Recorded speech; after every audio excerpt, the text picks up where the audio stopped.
Foi finalmente. Oh, agora sim! Olá! Agora sim. Aê, essa tecnologia da gente na mão toda hora, gente. Não tem algum problema aqui. Fui até nos fóruns ver aqui o que tinha acontecido. Parece que tem um pessoal com...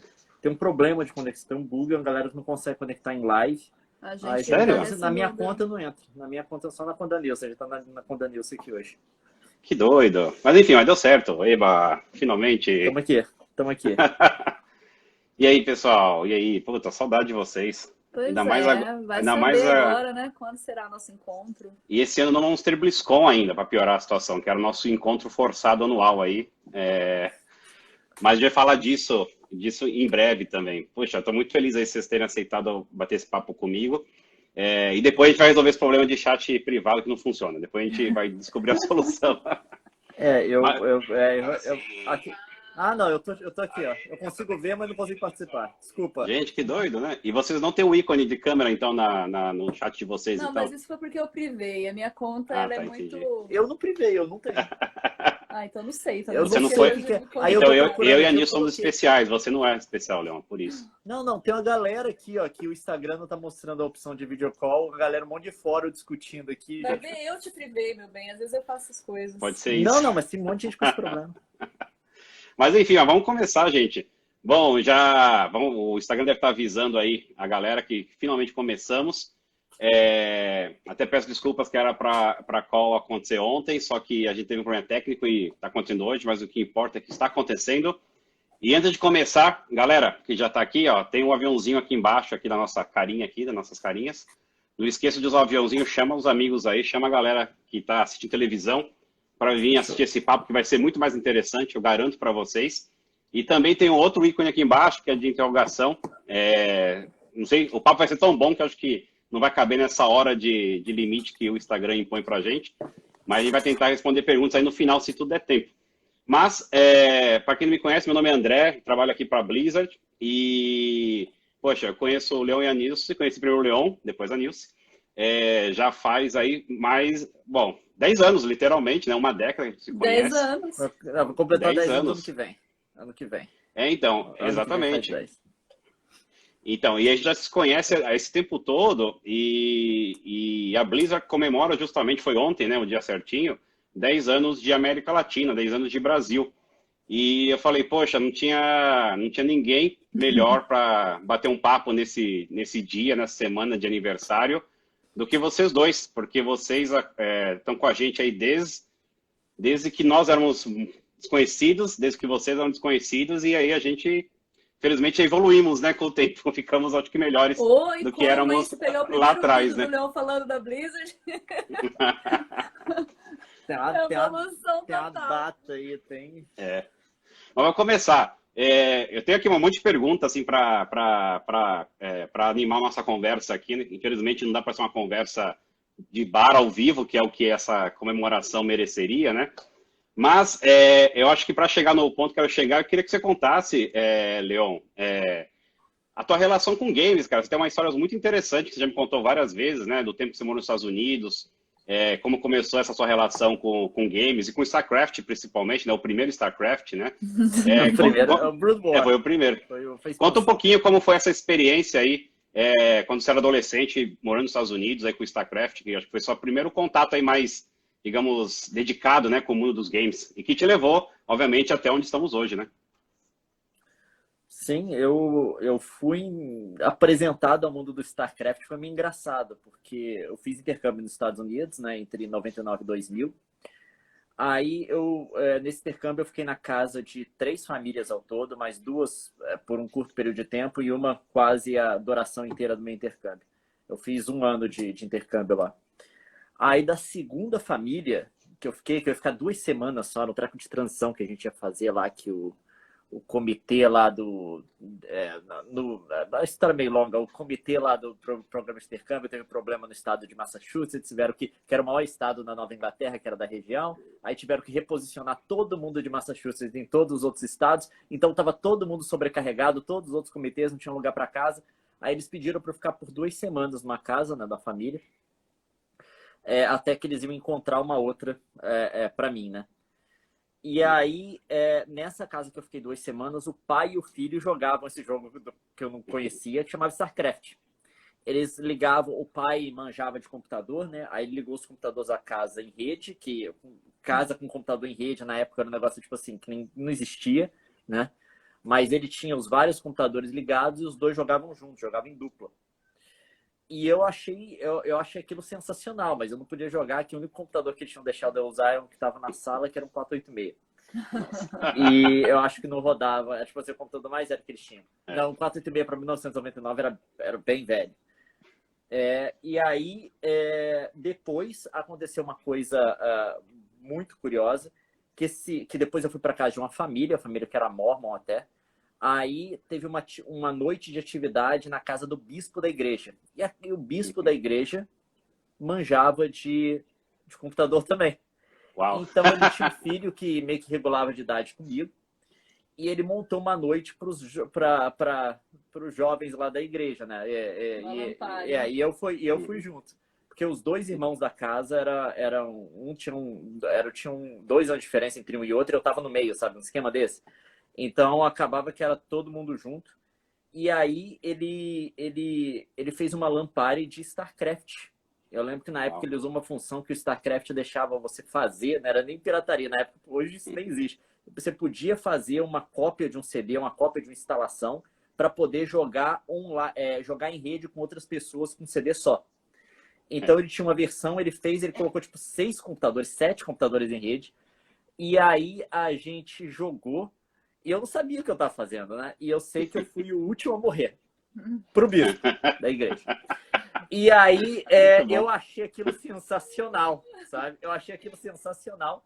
E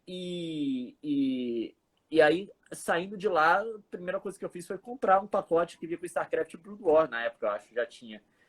E aí eu tinha esse jogo e eu voltei com ele para o Brasil. Eu lembro que voltando para o Brasil eu tinha um computador que era um K6 da AMD, que meu pai tinha montado para mim, meu pai mexia no computador também. E aí era o único jogo que eu tinha no computador, que eu jogava. Aí eu jogava StarCraft, aquela época coisa de jogar contra o computador, porque eu não tinha noção do que eu estava fazendo, né? Aqueles jogos que demoravam 1 semana. E no Brasil também, jogar, a internet no Brasil na época também nem existia direito, não dá para jogar online, né? Não era com internet, era contra o computador. Eu não tinha noção do que estava acontecendo. Você só jogava no mouse e ficava pensando o que você ia fazer. Aí o jogo acabava, enchia um monte de seed tank em volta da base com os turrets, assim, para os caras não conseguiam atacar. Aí, tipo assim, demorava 30 horas no jogo, sabe? A galera não sabia nada. Eu só fui jogar na internet muitos anos depois, sabe? Muitos anos depois. Aí, porque o jogo durou isso tudo também. Eu lembro que a última partida que eu joguei online foi em 2010, sabe? Então foram aí. E até hoje se joga, né? Na Coreia, principalmente. Até hoje se joga. A primeira partida que você Não. A última que eu joguei foi. Não, eu joguei em LAN. Eu joguei em LAN ainda durante esse período. A última partida que eu joguei online foi em 2010. De StarCraft Brood War. Mas eu jogava em LAN antes com os amigos meus. Eu tinha até um amigo turco que jogava StarCraft também. Caramba. A gente jogava junto. Jogava mal pra caramba. Aí depois, em 2010, que saiu o StarCraft 2. E aí o StarCraft 2 já foi diferente, porque ele foi um fenômeno da internet. Então não tinha como você jogar muito mal ele, porque não tinha aquela coisa assim de... Porque antes do StarCraft Brood War, era o jeito que seus amigos jogavam, sabe? Aí seu amigo descobriu uma estratégia nova, você ia fazer a mesma coisa também. Exatamente. Assim, não tinha sentido. Mas como era o fenômeno global o StarCraft 2... Você assistia os outros jogando, tinha vídeo de YouTube já, então meio que todo mundo sabia as mesmas estratégias, não tinha como você jogar mal, sabe? Tipo assim, se você prestasse no jogo e aprendesse a jogar. Enquanto os recursos para o StarCraft Brood War eram quase impossíveis de encontrar. Um amigo de um amigo meu falou que tem esse treco aqui que você pode fazer, que se você fizer, você tem que fazer, não tinha Medvac, né? Você tem que fazer Magic Marine, não faz o cara que joga fogo, não. O cara que joga fogo não é bom, não. Faz só o outro, você vai ganhar, sabe? As coisas assim. Exatamente. Aí com StarCraft 2, essa coisa mudou totalmente. Aí foi mais ou menos para época que eu comecei meu canal também. Meu canal de games começou no mesmo ano que o StarCraft foi lançado, 2010. Eu fiz vários vídeos de StarCraft 2 no começo. Era um jogo que demandava pra caramba, porque era, tipo assim, aquela coisa da Blizzard que é fácil de começar a jogar, mas você ficar bom no jogo é bem complicado. Demora. Mas eu joguei bastante StarCraft 2 e atualmente o jogo da Blizzard que eu mais gosto, que eu mais jogo, eu jogo todo dia quando eu tenho tempo, é o Overwatch, que é todo dia, pelo menos, eu tento colocar umas 2 partidinhas assim, sabe? Só para não perder o hábito. Só para dar como é que é? Aquele É. injeção na endorfina, na Adrenalina. adrenalina. De adrenalina. E é engraçado que foi justamente em 2010 que aí as nossas vidas se cruzaram, né? Porque eu lembro que foi em 2010 a Blizzard resolveu ir também para América Latina, eu fui contratado junto com o Ivan e o Thiago, né? Que eu cuidando da comunicação, do relacionamento. Não existia relacionamento com influencer, porque influencer, YouTube, essas coisas Nem todas nem existe existiam influencer. dinheiro direito. Exatamente. Só que o que aconteceu? E aí eu vou contar um pouquinho como que a gente se cruzou, né? Nossos caminhos se cruzaram.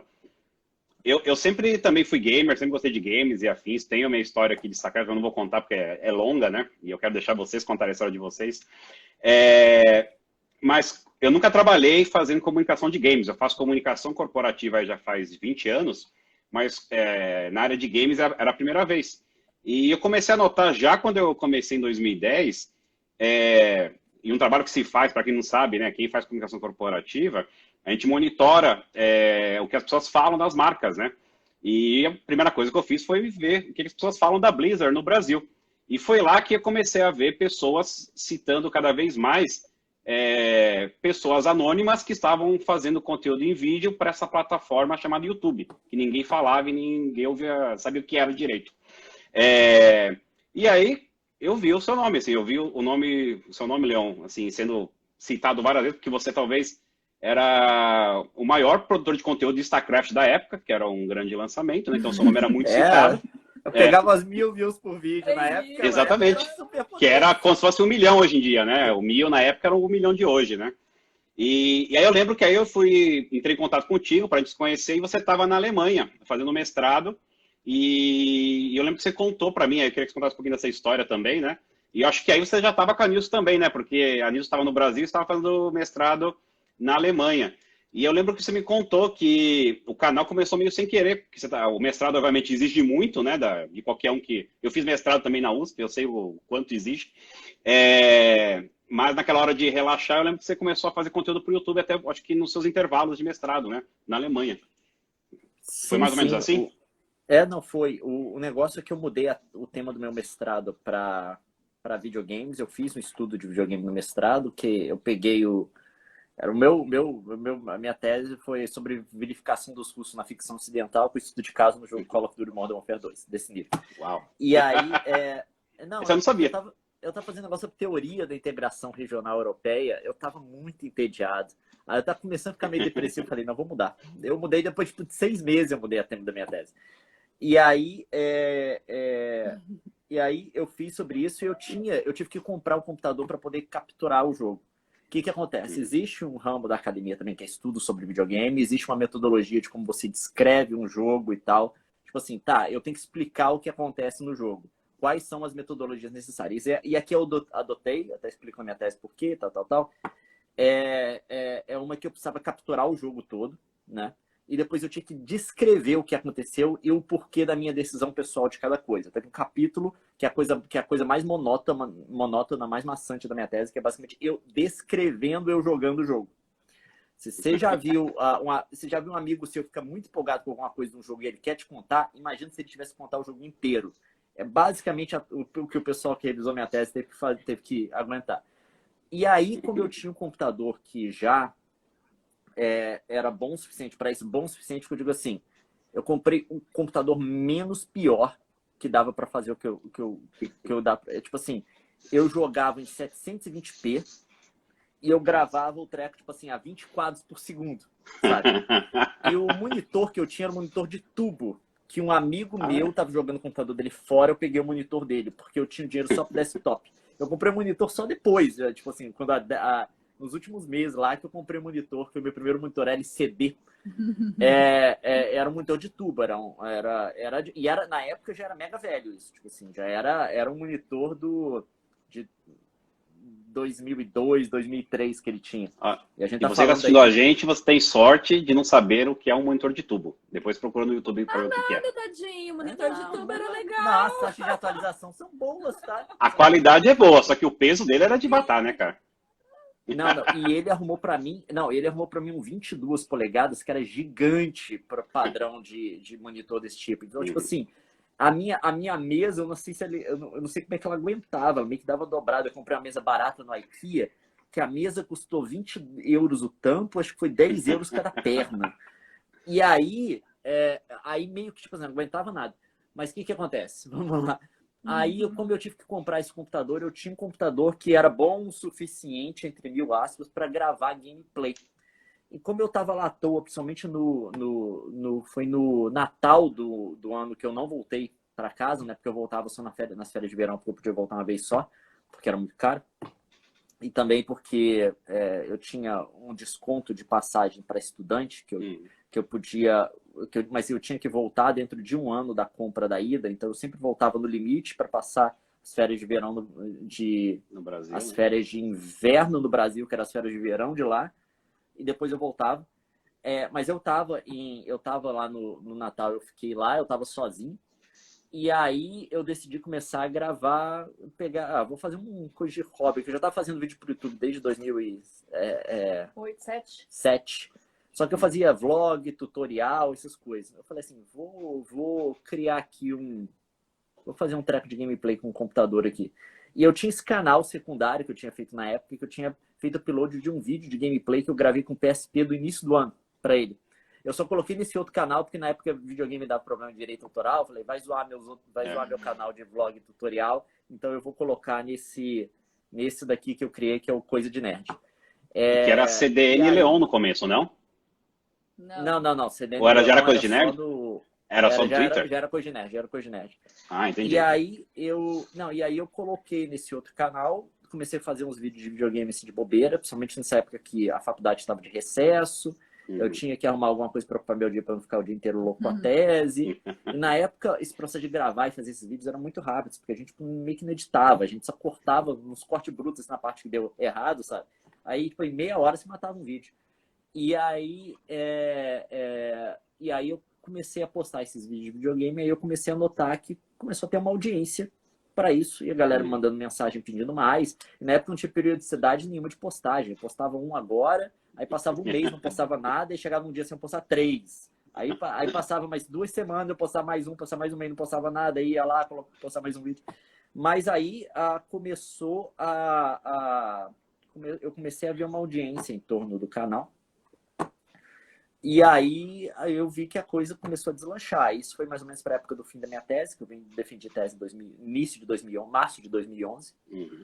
E aí depois disso eu voltei para o Brasil. Aí eu estava naquele período de esperando. Eu mandei currículo e coisa para uma faculdade. Eu estava naquele meio período de esperando. Que eu vou fazer agora, né? Me candidatar. Não, ou eu ia dar aula na faculdade, para começar o semestre lá, ou dar também a janela de doutorado, de poder me candidatar para os doutorados. Era um ou era outro que eu ia tentar. E nesse meio período o YouTube aconteceu. E aí eu falei, beleza, aqui tem uma chance de eu fazer uma coisa que eu gosto, de repente isso daqui virar uma profissão. Mas na época era loucura, não existia ganhar dinheiro na internet. Não existia. Tá? E isso que eu ia te perguntar. Agora eu olho para trás assim e falo, você é doido. É muito louco, né? E eu também, quando a Blizzard me chamou para trabalhar com eles, né? Agora olhando para trás, eu falo, nossa, isso é muito maluco, né? Porque apesar da Blizzard ser uma empresa gigantesca, quando ela começou na América Latina e no Brasil especificamente, como se fosse uma startup.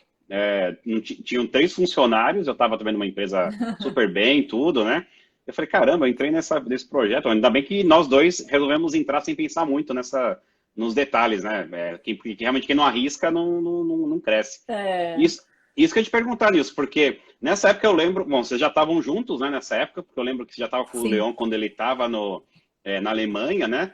E o que você pensou nessa? Porque eu imagino que já era difícil manter o relacionamento à distância, né, com a tamanha distância. E aí quando ele voltou e falou, vou ser youtuber, que você pensou na época? Você É estava que não trabalhando como foi assim, repórter também, né? Não foi você, youtuber. Foi assim, eu Foi vou evoluindo, né? esperar a faculdade. Eu vou esperar a faculdade, enquanto isso, não tinha o que pensar. Tipo, ele estava lá estudando, fazendo os trabalhos dele. Você chegou, né, a fazer como ouvinte e tal. Ele tinha a vida acadêmica dele rolando Nesse no período, período. no período eu fiquei parado. Eu fiz matéria como ouvinte na Federal de Goiás e tal. E procurando emprego, né, meu bem? Você estava procurava emprego e nas horas vagas ele fazia o canal. Então não foi uma coisa assim, meu Deus, ele está louco. Foi uma coisa que, tipo, muito natural.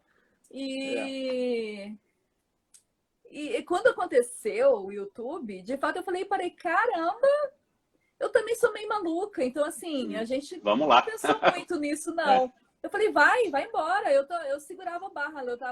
Era igual o Cris do Todo Mundo Odeia, o pai do Cris, que todo mundo odeia o Cris, né? Eu tinha meus 2 empregos, eu falei, vai embora, eu seguro a onda aqui. A gente já tava com apartamento, né? Então, assim, meu maior medo era ficar desabrigado, né? Era não ter teto. Claro. Mas eu tinha acabado de comprar um apartamento. Então eu falei, não vamos passar fome, tem teto, manda ver, o que der é lucro. E se não der nada, você vai ser professor, e beleza. E foi bacana porque foi nessa época mesmo, eu acho que começou em 2010 já, né? Que, para aqueles que não sabem, né, o Leon é o brasileiro que mais BlizzCons frequentou em toda a história da BlizzCon. Então, desde... Sim. Você foi a gente já te levou em 2010 ou foi só 2011? Isso que eu não lembro, se já foi em 2011, 2010. eu ganhei o concurso 2011, em 2011. Eu não fui como mídia, não, eu fui como...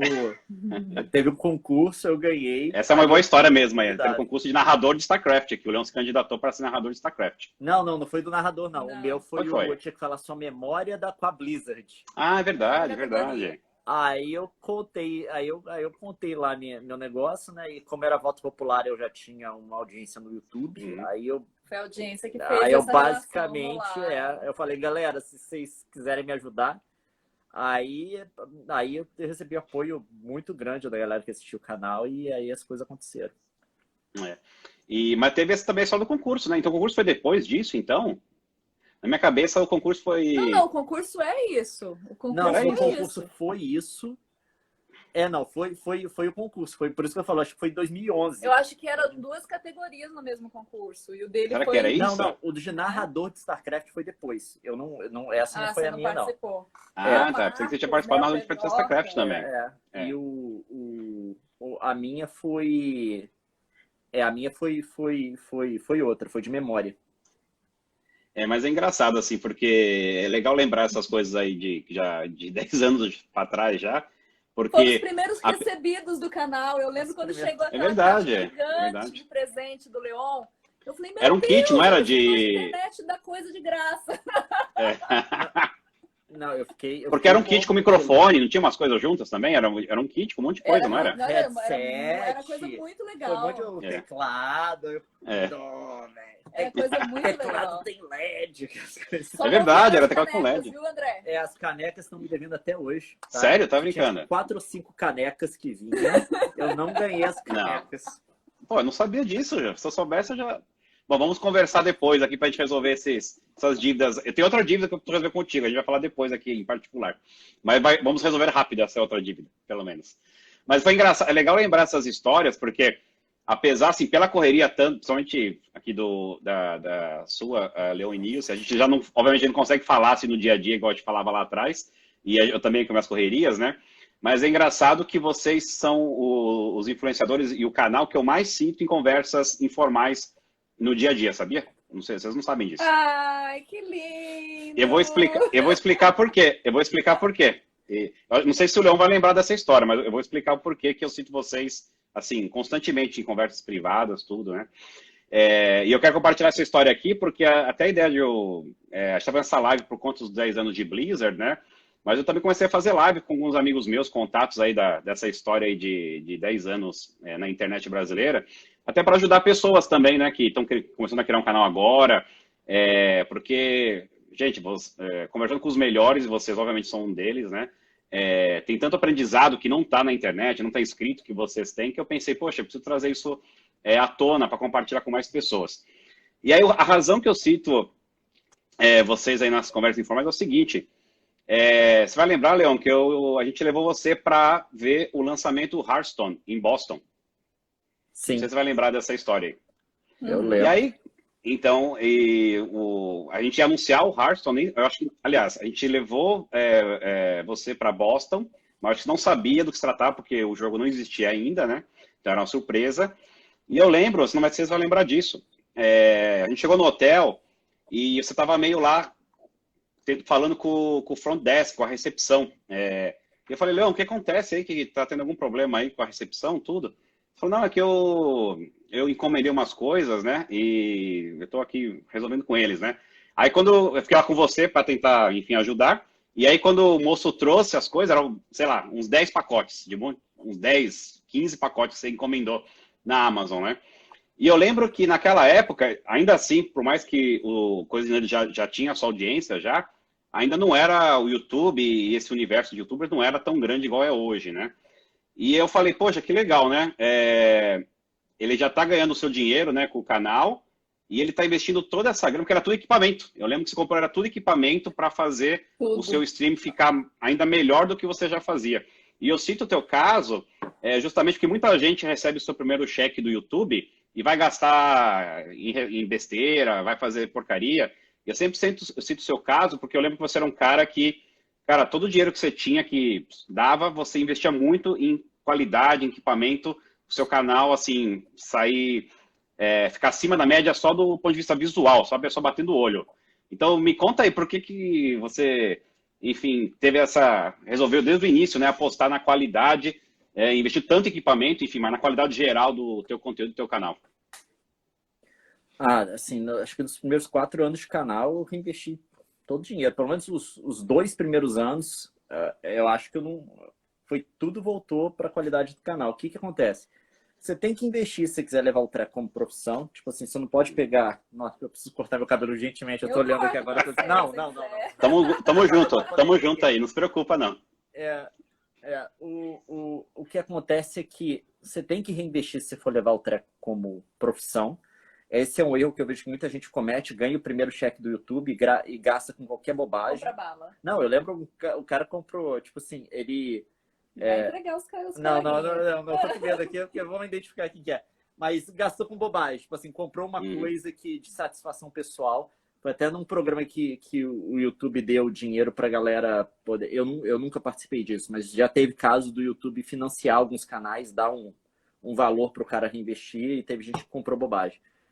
Coisa de satisfação pessoal. No início do YouTube, eu sempre pensei, eu tenho que reinvestir, eu tenho que melhorar a minha qualidade, isso daqui tá muito zoado ainda. Eu lembro que quando a gente foi no negócio da BlizzCon, a primeira, né, que a gente foi em 2011, eu usei aquela viagem e eu ia receber o meu primeiro cheque do YouTube. Eu não tinha recebido ainda, pra você ver o nível da coisa. Mas o dinheiro, tipo assim, já estava garantido. Porque... eu receber a notificação do YouTube do valor que eu fiz no mês e ele cair na minha conta era 45 dias. Então eu sabia já quanto que ia ser. Eu pedi um adiantamento para minha mãe me ajudar. Eu paguei ela depois. E nessa primeira viagem eu comprei um monte de equipamento. Eu saí do meu computador que não rodava nada direito. Eu lembro que eu ia jogar vários jogos, né, que não eram muito otimizados, eu tinha que minimizar ele para uma janela em 640 por 360 no meio do monitor para capturar só aquilo. Porque se eu expandisse para Full HD no monitor inteiro, ele não dava conta, sabe? Nesse nível, você volta e vê os vídeos antigos, eles estão em SD, em definição padrão, não é porque são de estilo, é porque era o único jeito de fazer o treco funcionar. Então, nessa primeira viagem, eu já comprei microfone, câmera, que eu não tinha câmera direito, e um computador novo. Eu lembro que eu comprei um notebook. Foi esse o valor que... E na época era bem mais fácil, porque era 2 para 1 dólar pro real, né? Tava perto dessa época ainda. Então, eu fui lá na BlizzCon e foi nessa viagem que a gente montou, basicamente, o primeiro estúdio do Coisa de Nerd, porque antes eu tava com as coisas que eu tinha trazido ainda no meu projeto lá da tese na Alemanha, e não era tão bom assim. E aí, depois disso, eu continuei investindo. Por quê? Hoje, você torrar dinheiro com o equipamento do seu canal é bem mais difícil para poder garantir uma qualidade maior, porque os retornos são decrescentes. Hoje, uma qualidade boa de imagem é bem mais acessível. A gente consegue fazer, até celular está fazendo coisa com boa qualidade agora e tal. é passável no YouTube, principalmente depois que passa por toda a compressão de vídeo do YouTube e coisa e tal. Mas na época, você investir dinheiro no canal, você comprar uma câmera melhor, o salto que isso dava, sabe? É absurdo. Porque tudo que era barato, tudo que era mais ou menos acessível, que as pessoas normalmente tinham, a tecnologia está muito atrasada, ainda era muito ruim. Então, você pegar e comprar uma câmera profissional... Eu lembro quando eu comprei minha primeira câmera com lente trocável, né? Que era a DSLR. Eu comprei uma mirrorless. A primeira boa mesmo foi uma Panasonic GH2. O salto que isso deu em termos de qualidade, sabe? Comparado com de todo mundo. Comprar uma lente nova. Então, por isso que eu continuei investindo na época, sabe? Hoje... Tipo assim, hoje mudou bastante. Hoje o hardware de entrada que você tem uma qualidade muito melhor, sabe? É muito mais passável. Tem várias empresas, como o mercado cresceu, tem várias empresas produzindo coisa a baixo custo para a galera que faz streaming, para a galera que faz vídeo. Mas na época não existia isso. Então, se você quisesse fazer qualidade maior, você tinha que basicamente comprar coisa profissional, que o profissional estava usando para... Você tinha que comprar o que o cara usava aí no estúdio que gravava comercial para TV, sabe? Se você quisesse ter uma qualidade boa. Não existia essa coisa de entrada que já era bom o suficiente, sabe? Você tinha aquela câmera mini DV da TV. Não, mini DV da mãe que filma jogo de futebol dos filhos. Sim, para filmar festa de aniversário, tudo, e depois o profissional. Aí você tinha que ir pro profissional, sabe? Você tinha que dar o salto. E aí eu investi muito no começo porque eu acho assim que um dos diferenciais que você tem é a qualidade de imagem que você pode entregar, ainda mais no mercado que estava em ascensão, que você tinha que mostrar o seu valor, sabe? Ter uma qualidade de imagem um pouco melhor, ter uma qualidade de captação de áudio muito melhor, e é muito assim na hora de convencer as pessoas que aquilo que você estava fazendo era legítimo. Então, basicamente, no começo eu reinvesti tudo. Muito bom. E nessa época também, e quando que, para você, porque você trabalhava, como você falou, você tinha até 2 empregos como repórter, né, Nilson? Quando foi que teve o estalo que você falou, nossa, agora dá para eu largar?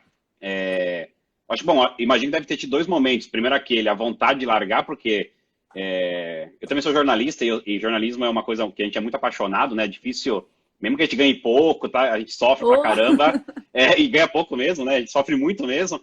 É uma profissão que, sabe, que é muito apaixonante, né? Quando é que começou a vir na sua cabeça, poxa, eu acho que isso que o Leão está fazendo é interessante também, eu posso entrar lá para ajudar ele. E quando foi a hora que você falou, não, vou largar agora mesmo essa minha carreira de repórter de TV para entrar com tudo no projeto Coisa de Nerd como um todo? Na verdade, quando eu larguei a TV, eu não tinha intenção ainda de ir para o YouTube. Eu larguei a TV porque eu estava cansado da TV, assim. Vou ligar uma luz aqui que tá baixando. Apesar da paixão, e realmente é desse jeito mesmo, você cria é uma coisa de endorfina, né? Aquela coisa, me estourou a cara inteira, mas tudo bem. Não, agora ela vai brilhando agora. A gente vai criando essa coisa, né? Da dependência, da endorfina, de emplacar uma matéria na rede e tudo mais. Mas eu estava cansada, tinha completado um ciclo na televisão, né? Eu tinha feito tudo que eu queria fazer. E eu só não estava conseguindo ser promovida. Você ficou quantos anos, Nilce? Você ficou quantos anos, Nilce, na TV? 4 em televisão, 4, 5. Quando eu ia completar 5 anos, eu saí. E eu tinha completado tudo, assim. Eu tive uma escalada bem rápida. Então, de sair de foca para apresentar e ser editora e tudo mais. Mas eu percebi, chegava no momento que eu era a repórter mais experiente, a mais acionada, e estava na boca da promoção. E aí isso aconteceu 3 vezes, sabe? A promoção era minha, todo mundo dizia a promoção é sua, eu era acionada para fazer as matérias mais difíceis. E sempre ia ou o cara mais bonitão, sabe? Ou a menina nova mais bonitona. E eu não ia nunca. Eu falei, quer saber? Eu não vou ser promovida. E começou a me cair um realismo de que eu ia bater no teto e eu não ia sair de Goiás, eu ia ficar ali na redação mesmo. Por uma série de comportamentos. A gente sabe como funciona essa política de redação, né? Que eu não estava disposta a fazer e não ia rolar. E aí eu falei, então eu vou abrir minha empresa em comunicação. Então eu saí da televisão para trabalhar com assessoria de imprensa. E eu estava pegando uma expertise bem forte em assessorar políticos, empresários e tudo mais. Então eu estava indo por esse lado. E aí aconteceu do Leon ter uma oportunidade também de abrir uma empresa. E também a gente queria sair de Goiânia, sabe? Foi um cúmulo, assim, de várias coisas, de clima, de alergia, problema pessoal, e a gente estava cansado. Vamos começar de novo, vamos startar tudo zero, vamos para Curitiba. Eu falei, você quer saber?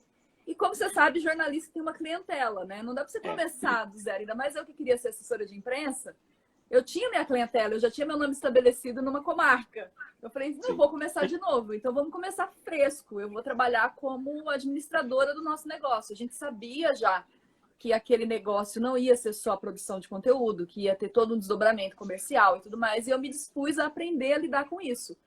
Eu nunca fui empresária, não tinha nenhuma, minha família não era comerciante, não tinha nenhum background de vendas, de nada, mas eu falei, eu quero isso, eu quero essa coisa nova aqui, eu quero ter esse desafio de me relacionar com publicidade, de produzir conteúdo publicitário e vou ficar atrás das câmeras do Leon.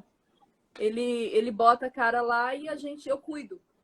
Mas aí surgiu uma viagem, né? Que a gente foi fazer outra viagem, inclusive tinha a BlizzCon no meio, que a gente ia fazer Minecon e BlizzCon em 2013. 13. Foi em 13. 12 foi a WCS, né? Então foi 13. E aí a gente começou a cobrir essa viagem e eu fiquei responsável pelos vídeos de viagem. Porque eu tinha uma pegada de lifestyle, de poder contar, de transformar tudo em conteúdo.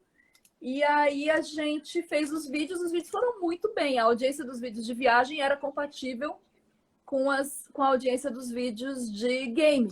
2013. Eu falei, 2013. Eu falei, existe uma audiência aí, existe um público que quer ter esse conteúdo.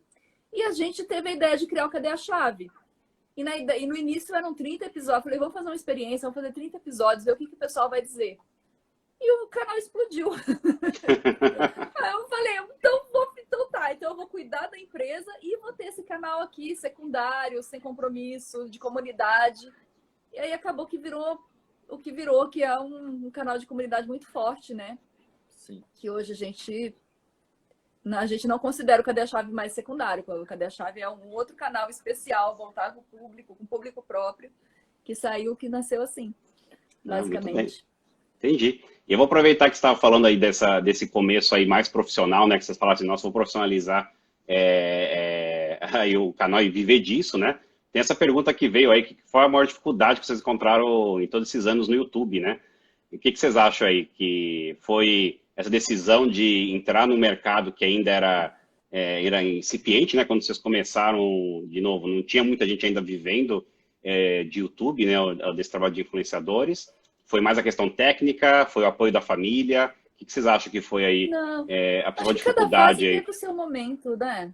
Eu acho que cada fase teve o seu momento. Ter começado foi desafiador, mas depois você manter, eu acho que é o maior desafio, né? É porque a gente teve desafios que não existem mais, né, nessa carreira. Porque quando a gente começou, como diz, era mato. Então a gente não só passou por todo o desafio do nosso aprendizado pessoal, de como a plataforma funciona, de como que a gente pode se articular nesse mercado, mas também do mercado entendendo o que ele próprio é, né? Eu acho que da mesma forma que a gente passou a entender o YouTube nesse período, nesses últimos 10 anos, que a gente está de Coisa de Nerd, vai completar profissionalmente, né? Ano que vem a gente vai completar 10 anos. 10 anos de canal, mas profissionalmente o canal está pagando as contas da casa. Vai ser ano que vem. A gente teve que aprender, mas a gente passou também com o YouTube tentando definir a própria identidade dele. Então, existem problemas que a gente teve que simplesmente não existem mais, sabe? Lá do começo, hoje o pessoal sabe o que é o mercado, o nome que eu não gosto, não, o nome de influenciadores, porque quando a gente começou não existia. Era o mercado a gente era youtuber. Criadores de conteúdo, exato. Nem criador, nem esse nome existia, era youtuber. Você fazia vídeo pro YouTube, você é youtuber. E aí a gente começou numa época em que nada disso era definido. O que é o influenciador, o que é o mercado, qual que é o valor que essa pessoa pode agregar para minha marca, se alguém quisesse fazer um anúncio, coisa do tipo. Na época eu não sabia, contanto que teve eventos em que a gente, para poder mostrar o nosso valor, a gente fez coisa gratuita. Aí o cara viu a promoção da marca dele, do produto dele, coisa do tipo, e depois contratou a gente para outra coisa. Teve muita coisa que a gente teve que fazer, que foi tipo assim, deixa eu explicar. Demonstração do que a gente fazia, né? a gente trabalhava. Então, no começo, isso era uma dificuldade que hoje as pessoas não têm. Hoje o mercado compreende o que é, sabe? Ele compreende, ele sabe o que... As agências de publicidade sabem o que é, embora essa próprio entendimento está em evolução, ele não está não tá consolidado, não tá cimentado, mas tem alguma coisa. Na época não tinha nada. Na época não tinha. O que você faz? Aí eu faço vídeo, como assim? Sabe? Como é que você ganha dinheiro? Sabe? A galera... E a TV era muito forte, né? A TV ainda muito... Bom, a TV no Brasil ainda segue forte, né? Tá perdendo bastante aí nos últimos 5 anos, né? Mas quando vocês começaram, a TV era o suprassumo da exposição, né? Era muito difícil convencer um diretor, um gerente de marketing a colocar muita grana, muito investimento num canal de YouTube, né? É porque primeiro que tinha um aspecto meio amador, né? As pessoas não sabiam e como tudo era muito novo mesmo, né? Até a pessoa aprender, a gente sabe que quando você está trabalhando numa redação ou numa agência, você tem todo o seu ritual ali, né? Você vai ver aquilo que já está consolidado. Uma mídia nova que surge, ela tem que ser apresentada, né? Ela tem que conquistar território e tudo mais. Então, acho que foi até um caminho meio que natural, inclusive, né? Esse tempo de amadurecimento. E deixa eu fazer uma pergunta aí que talvez possa ajudar aqueles que estão começando, né? Justamente por vocês terem esse tempo de estrada, né? Existe alguma coisa, algum conhecimento, algum aprendizado que vocês têm hoje, que vocês gostariam de ter lá no comecinho, que você falasse, puxa, se eu soubesse que seria assim, eu teria feito diferente, eu teria feito melhor?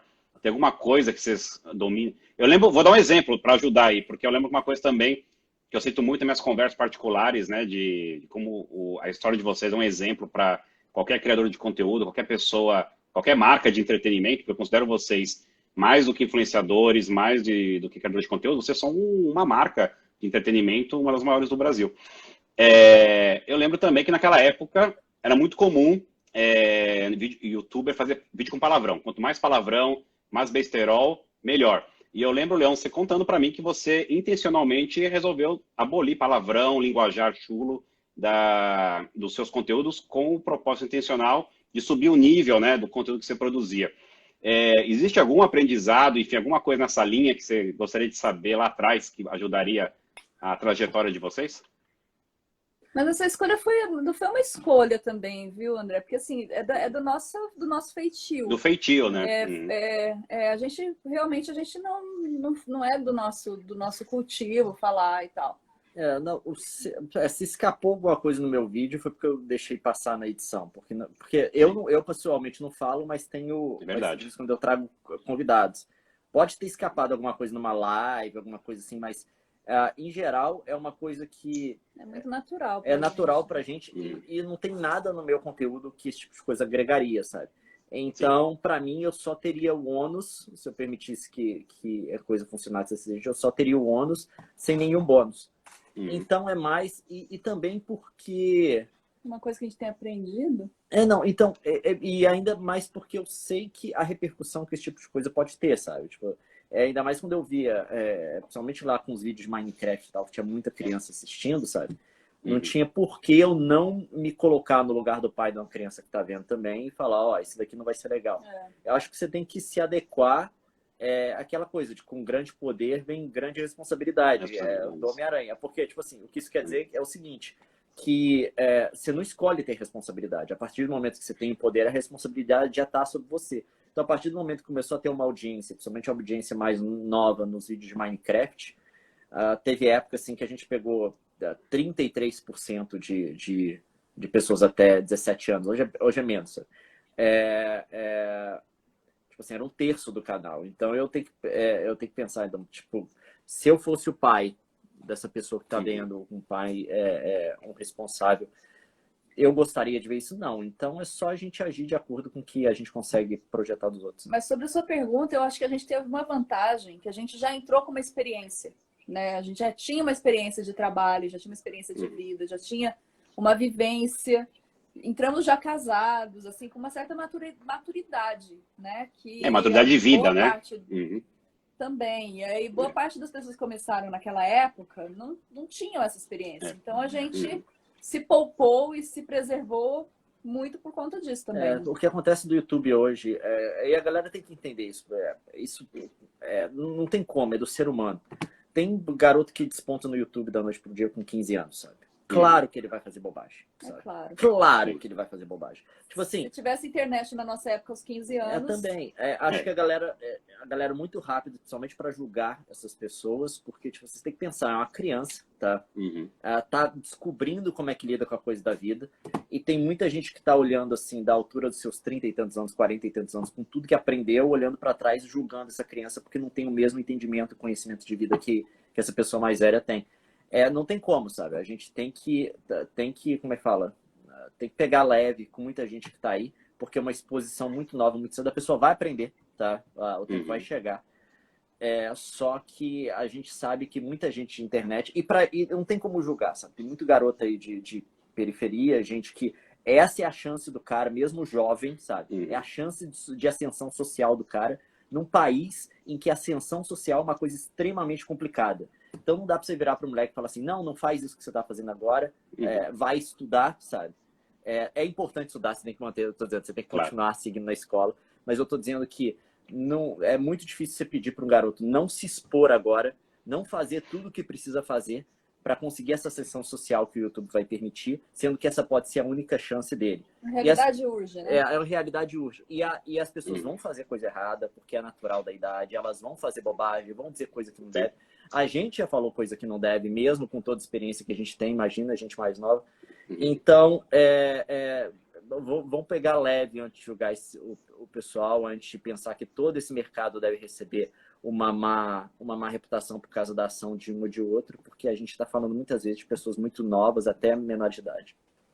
Verdade.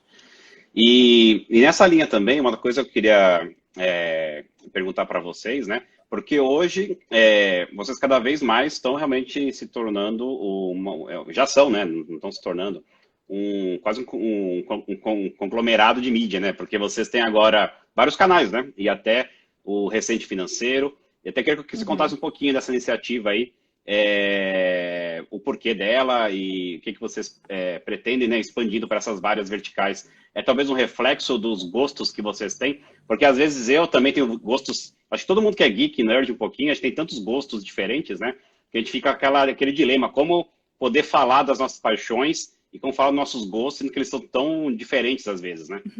Não sei se nasceu disso Acho ou que é mais se... para organizar, né? Tipo, para organizar e as pessoas começarem nem todo mundo é obrigado a gostar de tudo que a gente gosta, mas que se você gosta dessa fatia, tem aqui. Se você gosta dessa fatia, tem aqui. Se você gosta disso aqui, tem aqui. Basicamente por aí, né?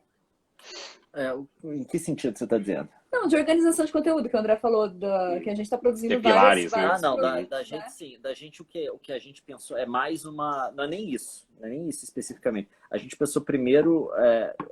Mas tem uma coisa de satisfação pessoal nossa, que é o principal, sabe?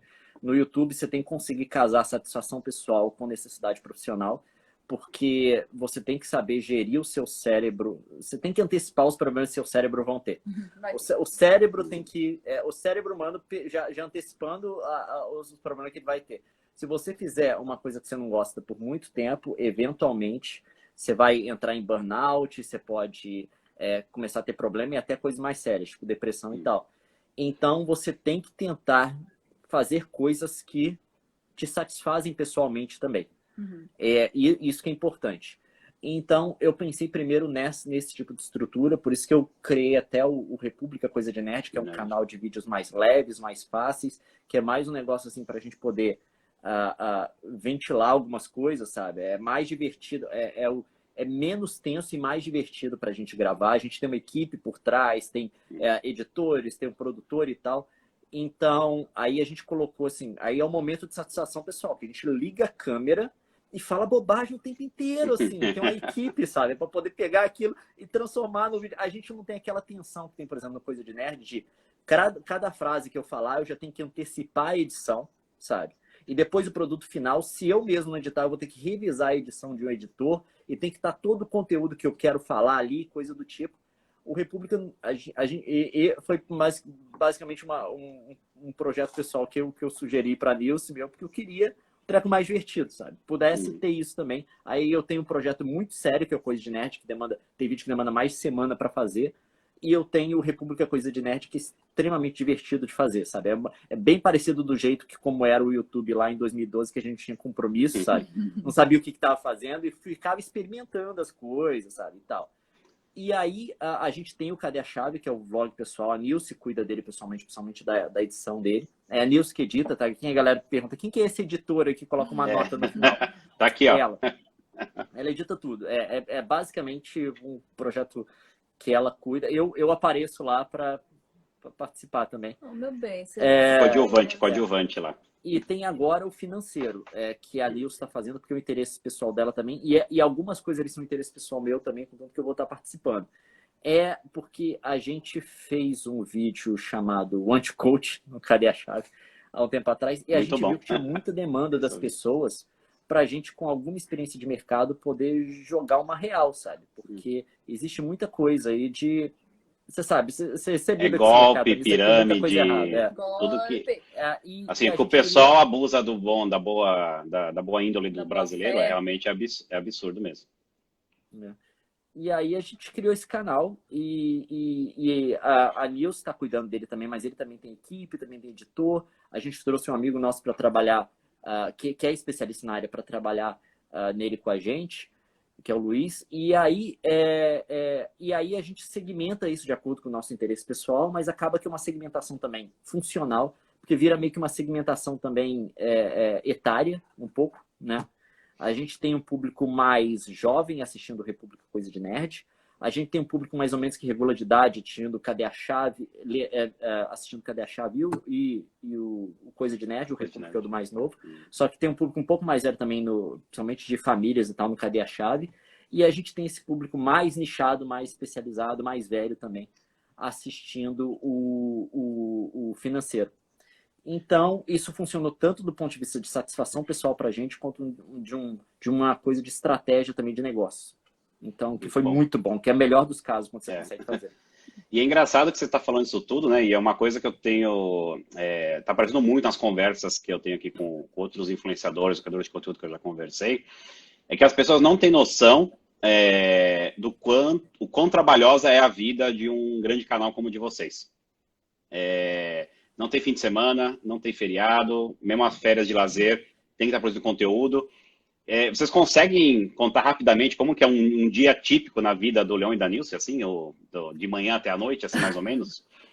Tem um dia típico ou não tem um dia típico hoje em dia? Trabalhando, com certeza. Eu vou adiantar para você. A gente diminuiu o ritmo bastante, pelo menos nos últimos 1 ano e meio, 2 anos. Por questão de saúde, porque a gente estava mal de saúde mesmo. Essa coisa de não dormir, sabe?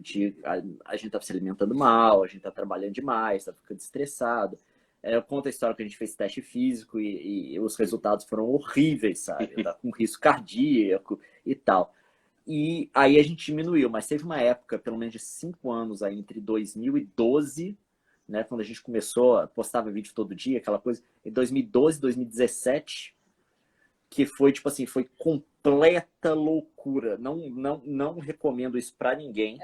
Que foi uma coisa assim, totalmente desbalanceada de trabalhar. Aí você não tem vida social, sabe? Aí a gente olha para trás e vê as coisas que você fazia. Aí o amigo chamou pra gente ir no aniversário, a gente se comprometeu. A gente tem que ir, mas precisa colocar o vídeo. Aí todo mundo no aniversário, a gente chega com o laptop na casa do amigo, fala assim, eu posso usar a sua internet? Aí fica todo mundo no aniversário, a gente fica num quarto, acabando de fazer o negócio que a gente não conseguiu terminar em casa. Aí quando a gente termina, tá na hora de acabar a festa, a gente cumprimenta todo mundo e volta embora para casa para começar o treco do outro dia. E era assim, não era final de semana, dormia muito pouco. As viagens que a gente fazia, normalmente eram viagens profissionais, né? Mas mesmo aí a gente tentava fazer alguma coisa de folga. Aí a gente fazia sightseeing, que eram as coisas mais simples. Que a gente saía do hotel, tinha 2, 3 horas livres, a gente ia fazer alguma coisa, depois voltava mais ou menos às 4 da tarde para poder já editar o vídeo do outro dia, ficava até meia-noite. Não, nessas 2, 3 horas que a gente saía, a gente tava fazendo Cadê a Chave? Eu filmava, vinha com a câmera do blog. Quando vocês foram para o Bahamas, que você comprou... Eu lembro quando vocês foram para Bahamas, né? Que vocês compraram o drone, né? Vocês ficaram trabalhando enquanto estavam curtindo lá também a viagem, né? O drone era novo, né? O vídeo de curtir era um vídeo. Não só isso. A gente postou vídeo de lá também. O nosso problema com a internet do hotel, que foi o problema, é porque a gente gravou um vídeo lá e lá já foi mais tranquilo. A gente já estava aliviando já. Lá a gente já está diminuindo o ritmo. mais a gente gravou um vídeo lá com drone, fez aquela coisa toda. Aí eu lembro que a gente gravou Pokémon lá também, que a gente tava fazendo Pokémon, a gente saiu para gravar. Sim, nossa. Porque a gente foi atrás de um Pokémon que só tinha naquela faixa do Caribe mundo ali, e a algum gente lugar, não encontrou. E a gente tinha que subir os vídeos ainda do hotel, porque a gente ainda editou vídeo no quarto de coisa que a gente tinha gravado antes de ir para lá, para poder subir de lá. E o nosso problema é que a internet é lá de 500k de upload. Ninguém vai para Bahamas para ficar na internet. Exatamente. Né? Aí eu lembro, e ainda acompanhando o evento e tal, e eu lembro que acho que foi no último dia que a gente teve umas horas que a gente foi na piscina. Foi aquilo, aquela cena da piscina foi tipo meia hora. A gente foi, entrou na piscina. Beleza, sai, vai, pega, voa drone. Eu achando que você tinha curtido pelo menos uma horinha lá na piscina inteira. Pensei que vocês tinham curtido pelo menos uma horinha lá, não só 30 minutos. Nada, isso foi muito rápido. Foi no último dia que a gente teve um tempo. Eu lembro, eu lembro assim que foi um momento tipo assim, como assim, a gente tem agora, a gente fez tudo. Temos tempo livre. Mas é basicamente isso, assim. Na verdade, o trabalho continua muito. É que, igual ontem eu até respondi um garoto no Twitter. Ele falou, eu tenho saudade da época que tinha vídeo todo dia no Cadê a Chave? Mas o problema é, continua tendo vídeo todo dia. Então, são mais canais. Então, assim, a gente tem segunda, quarta e sexta, com certeza, no financeiro. Quer dizer, com certeza não, idealmente. A gente tem... de quinta, domingo, no República. No República. Então, assim, e aí tem os vídeos do Cadê a Chave, tem os vídeos do Coisa Inédita. Então, diariamente tem um conteúdo nosso na internet circulando. Um vídeo que deu trabalho, que gerou produção. E fora isso, tem os trabalhos que são consequência do nosso trabalho no YouTube, né? Que a gente tem que lidar com o departamento criativo, que é o grande volume, né? O grande volume é aquilo que é o preparatório para a gente produzir o conteúdo. Porque mais sou eu que tenho que cuidar dessa área e administrar a empresa. Eu tô com uma pilha de papel que eu tenho que botar no relatório. E pensar nos conteúdos mais para frente. Tipo, a gente está produzindo conteúdo de decoração, então eu tenho que pensar em o que vai ser isso na casa. Então, rola, a gente não desliga. A gente está planejando tirar uma semana de folga para comemorar nosso aniversário de casamento, que é o que a gente está tentando manter todo ano. Mas que o ano passado já não deu certo, né? Não conseguimos. E o que aconteceu também é que a complexidade das produções aumentaram muito, assim. Antes, no Coisinete, para fazer vídeo de games, eu ligava, gravava, aí gastava um tempo muito grande editando e coisa do tipo, mas agora tem um esforço de pré-produção muito maior. Hoje a gente escreve roteiro, coisa que a gente não fazia. Boa parte dos vídeos do Coisa de Nerd são roteirizados. Eu tenho que aprender a ler do TP.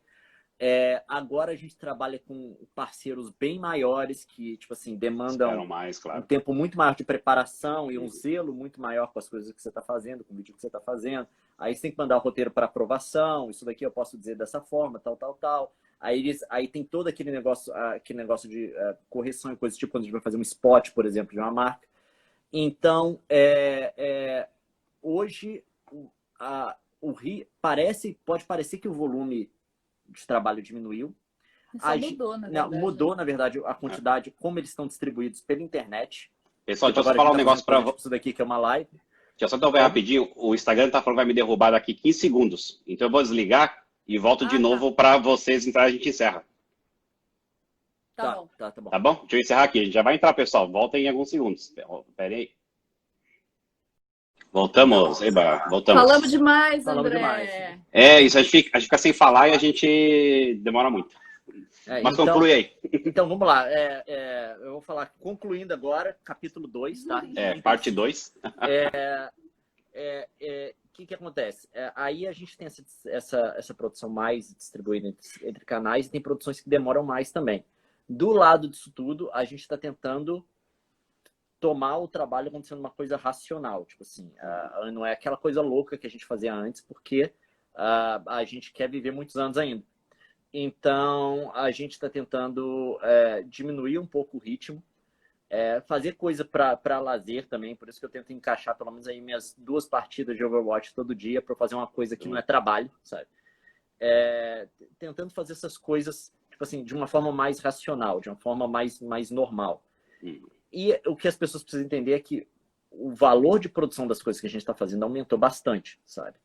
É bem diferente fazer um vídeo de gameplay que não demanda muito, que você faz o treco rápido e tal. Tudo bem que a edição pode demorar pra caramba, mas agora você fazer um vídeo que tem um vídeo em 4K, com roteiro, sabe? Você mandar por exemplo, pra um editor profissional para fazer algumas coisas, de repente tem até algum motion, alguma coisa que você quer colocar no vídeo e tal. Isso tudo demanda muito mais tempo, mas a qualidade final do projeto é bem melhor. Justifica, né? Uhum. Muito bom. Então eu não quero tomar mais tempo de vocês, porque eu sei que o tempo de vocês é caro e vocês estão muito ocupados com tanto canal e com tanta coisa para fazer, mas eu queria só perguntar duas coisinhas finais, quer dizer, um pedido e uma pergunta, né? Um pedido, eu queria que vocês falassem, principalmente você, Nilson, que você acha que está encabeçando muito isso aí, o projeto do Amazônia contra o Covid. Eu acho que a galera ainda pode ajudar a contribuir, então eu queria que vocês façam um pouquinho disso. E eu queria saber, esse ano a gente está vendo 10 de Blizzard, e estamos comemorando, claro, que é uma data importante, e eu queria saber se a galera, claro, sem spoilers ainda, né, se a galera pode esperar também coisas especiais aí para 10 anos de coisa de nerd, Leão e Nilson, o ano que vem. Falando da campanha, essa campanha ela teve um prazo, porque a gente tinha uma meta. Na verdade, ele era um objetivo bem fechado e a gente calculou quanto precisaria atender, quanto a gente precisaria de dinheiro para atender uma comunidade, 15 etnias, comunidades fechadas no Amazonas. E a gente abateu essa meta. Batemos. A gente bateu essa meta, a gente já tem o volume para atender durante 6 meses. Então, essa campanha especificamente, a gente atingiu. Então, foi um sucesso, as pessoas doaram, compartilharam, e agora a gente está na fase de distribuir esses donativos, né? Tem todo um sistema, uma organização para isso. Mas existem outras campanhas rolando, porque existem outras etnias, existem outras demandas, principalmente dos povos indígenas no Amazonas, que estão abandonados. Existem vários perfis. Eu tenho divulgado bastante nos meus perfis e a miúde eu vou colocando lá. Se as pessoas me seguem, elas vão tomando esse conhecimento. A gente sabe de campanhas que estão acontecendo no Mato Grosso, de campanhas que estão acontecendo na região ali pantaneira, né, no Mato Grosso do Sul. Então, se você tem qualquer sensibilidade para poder ajudar, tem condições de ajudar, por favor, procure essas comunidades, porque são povos que estão ameaçados de desaparecimento mesmo. Tá rolando um desamparo do governo brasileiro, do Estado brasileiro nessa situação, e são populações muito vulneráveis. E a gente sabe que a pandemia é grave, é séria, e nessas localidades onde às vezes não chega sabão, sabe? Como que você vai querer que a pessoa tenha hábito de higiene? E às vezes a pessoa... são comunidades que não conseguem dimensionar mesmo, né, o impacto, e que a gente precisaria ter uma assistência. Então, é um apelo aí para o pessoal ajudar mesmo essas comunidades indígenas. E o que era a outra pergunta? Perdi. 10 anos. 10 anos do Cogenet. A galera pode esperar alguma coisa, não precisa dar spoiler. O que é pessoa? Não, a gente já fez algumas coisas, teve até porque a gente completou 10 milhões também no ano que a gente completou 10 anos. 10 milhões de inscritos. E tem uma coisa ainda, eu não posso spoilear, mas porque eu não sei nem se eu vou conseguir fazer, tá? Mas vai ter. Eu tenho uma coisa aí que vai remeter ao início do canal. Se der tudo certo, tá? Se ficar legal, o povo pode esperar que vai ter. Mas eu não vou prometer, senão, galera, se eu disser o que a galera vai ficar me cobrando. Claro, aí não dá certo, aí fica... Eu não sei se eu vou ter tempo de fazer até o final do ano. Tem alguma coisa a ver com a minha camiseta? Não. Ah, tá. Então, outra coisa. Alfredo, faz tempo que eu não vejo Alfredo. Mas muito bem, pessoal. De novo, Leão, Nilson, super obrigado aí por ficar essa horinha com a gente aqui para compartilhar um pouquinho desses 10 anos aí, como eu falo para todo mundo. E, de novo, não é porque eu tô aqui na frente de vocês, quem me conhece sabe que o case de vocês, acho que um dos melhores cases aí de criação de conteúdo, de entretenimento da mídia brasileira, não só da internet, da mídia brasileira como um todo. Obrigada, André. Não, é verdade. Espero que vocês reconheçam. Às vezes você no dia a dia tão corrido, você não reconhece a importância que você tem na mídia, na indústria, né, de entretenimento como um todo, né? Mas só quero garantir que vocês têm. E a gente está aqui fora, que acompanha vocês.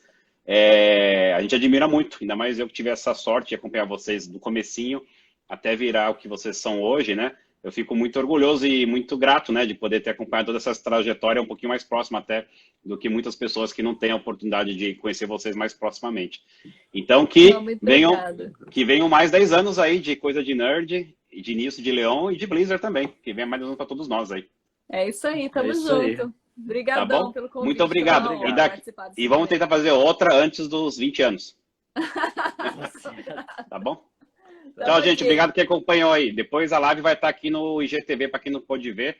Aí eu vou editar as duas partes juntas, aí todo mundo pode assistir de novo, quem não pôde assistir. Tchau, gente. Boa noite para todos. Beleza. Boa noite. Valeu. Beijão. Até mais. Tchau.